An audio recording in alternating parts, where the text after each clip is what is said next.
So where do you fit into all of this? Do you see yourself as a student, as an academic, as a scholar, as an expert? We talked about graduate students kind of being in that in-between place between being a student and a professor. So on some levels, it's just a matter of semantics, but on the other level, there is kind of a hierarchy that exists in academia. So you have the training and the knowledge and the expertise needed to speak with a certain level of authority, but you don't yet have those credentials necessary to reach the full level of being an expert. But that doesn't mean that you can't speak with authority, or that you have to automatically defer to other people, or that you can't even challenge things that have been written by other people. In fact, we really encourage that of all students, but especially of graduate students.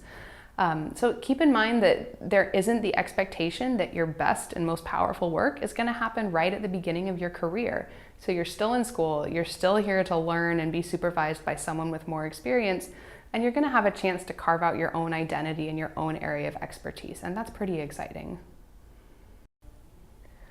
So we just talked about graduate students being in this kind of in-between place between being a student, being an expert. So you might ask yourself, what can you do now in order to start building towards that level of expertise?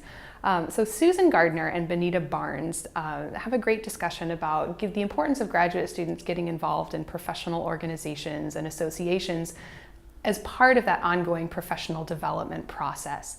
So they identify several themes in their work that can really help graduate students get grounded in an academic profession.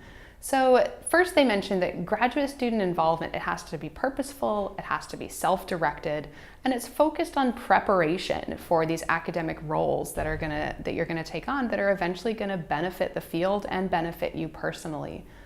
They also discuss that there's really a continuum of how you can get involved in these organizations. So you can really do baseline participation, which is just paying dues and maybe receiving a journal or a newsletter, to becoming more involved, organizing a group, attending conferences, eventually presenting at conferences and disseminating new knowledge. So there's really a whole spectrum of activity that you can get involved with in these professional organizations. And a lot of that comes from your own self-directed activity. So it leads to networking, to classroom and community and professional development, and all of that stuff along the way comes from those connections that you make at these conferences. In addition, the networking is going to lead to increased opportunities for job searches, skill development and interviewing, opportunities to discuss and validate your research with other people, develop new ideas with other scholars.